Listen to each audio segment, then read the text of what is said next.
আলোচনা করব যে কিভাবে এদেরকে দ্রুত উচিত শিক্ষা দেওয়া উচিত। সেনাবাহিনীর প্রতি জনগণের আস্থা। হাসিনার আমলের ভয়াবহতা ইতিহাসের যে কোনো নির্মম ঘটনাকে ছাড়িয়ে গেছে। শাপলা গণহত্যা, পিলখানা হত্যাকাণ্ড, বিএনপির বর্ষিয়ান নেতা সালাউদ্দিন কাদের চৌধুরী সহ জামাত নেতাদের ফাঁসি, বিএনপি নেতা সালাউদ্দিন আহমেদকে গুম, এমনকি ইলিয়াস আলীর লাশও খুঁজে না পাওয়া সহ এমন হাজার হাজার নির্মম ঘটনার সাক্ষী হয়েছে গত ১৬ বছর বাংলাদেশ। কিন্তু এবার প্রশ্ন হলো, এসব ঘটনা শেখ হাসিনা নিজ হাতে ঘটিয়েছিলেন নাকি হাসিনার আদেশে অন্য কেউ ঘটিয়েছে? হাসিনা যেহেতু রাষ্ট্রের প্রধান নির্বাহী ছিলেন, তার পক্ষে সম্ভব ছিল না নিজ হাতে এত ঘটনা ঘটানোর।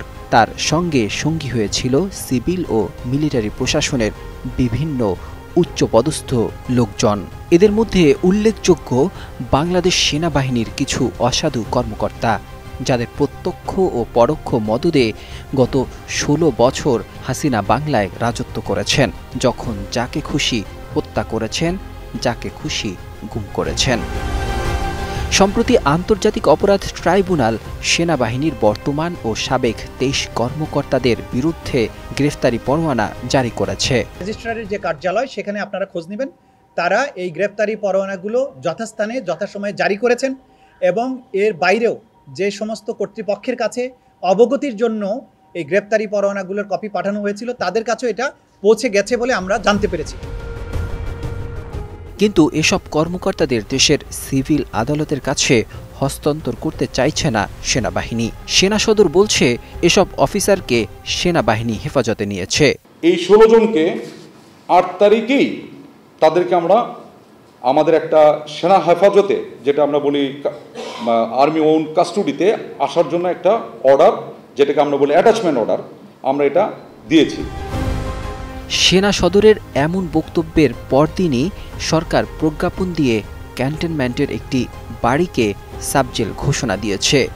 সাবজেল ঘোষণা দেওয়ার পর সেনা সদরের আনুষ্ঠানিক আর কোনোই বক্তব্য পাওয়া যায়নি।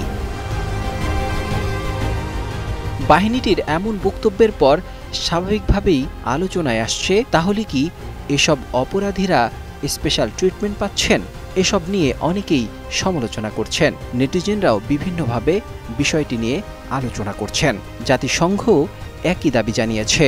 সম্প্রতি জাতিসংঘ মানবাধিকার কমিশনের মুখপাত্র রাভিনা সাদমানি বলছেন, গত সরকারের আমলে ঘটা গুরুতর অপরাধ সংগঠনে জড়িত হিসেবে অভিযুক্ত ১ ডজনেরও বেশি সেনা কর্মকর্তাকে আটকের কথা শনিবার ঘোষণা করেছে বাংলাদেশ সেনাবাহিনী। আটক কর্মকর্তাদের সেনাবাহিনী কর্তৃক শীঘ্রই যথাযথ বেসামরিক আদালতে হাজির করাটা নিরপেক্ষ ও স্বচ্ছ ফৌজদারি বিচার কাজের জন্য খুবই গুরুত্বপূর্ণ। আমরা দেখলাম অনেক সংস্কার, অনেক আলোচনা হলো, কিন্তু সশস্ত্র বাহিনী, গোয়েন্দা সংস্থা এই সংস্কার নিয়ে কিন্তু কেউ কোনো কথা বলছে না। তার মানে সিস্টেম রয়ে গেল, ওই দানব তৈরির যন্ত্রটা কিন্তু থেকেই গেল। অসংখ্য খুন, গুম ও আয়নাঘরের সাথে জড়িত থাকা সাবেক ও বর্তমান ২৩ সেনা কর্মকর্তারা কেউ দেশ ছেড়ে পালিয়েছেন, আবার কেউ দেশেই খাপটি মেরে বসে আছেন। এমনকি গ্রেফতারি পরোয়ানা জারি হওয়ার পরও এক সেনাবাহিনী কর্মকর্তা পালিয়ে যাওয়ার অভিযোগ উঠেছে। এখন আমরা জানতে পারছি যে মেজর জেনারেল কবির, যিনি খুনি ফ্যাসিস্ট হাসিনার সাথে একই হেলিকপ্টারে পালালেন, ভালো কথা, পালানোর পরে এর মানে এখানে মেকানিজমটা এমন ভাবে থেকে গেল, তিনি আবার বাংলাদেশে ফিরলেন এবং এতদিন থাকবার পরে তার বিরুদ্ধে যখন প্রসিকিউশনে চার্জশিট দাখিল হলো, তারপরে তিনি এখন আবার আমরা শুনতে পাচ্ছি তিনি পালিয়ে গেছেন।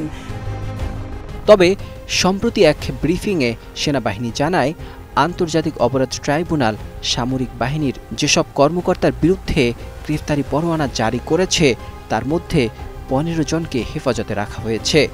তবে এ নিয়ে প্রশ্ন উঠেছে, হাসিনার এমপি মন্ত্রীরা যেখানে সাধারণ জেল হাজতে, সেখানে তাদের হুকুমে চলা এসব সেনা কর্মকর্তারা কেন ক্যান্টনমেন্টের বিশেষ সাবজেলে থাকবেন?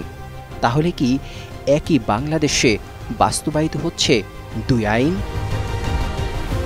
Desk report, ২১ television.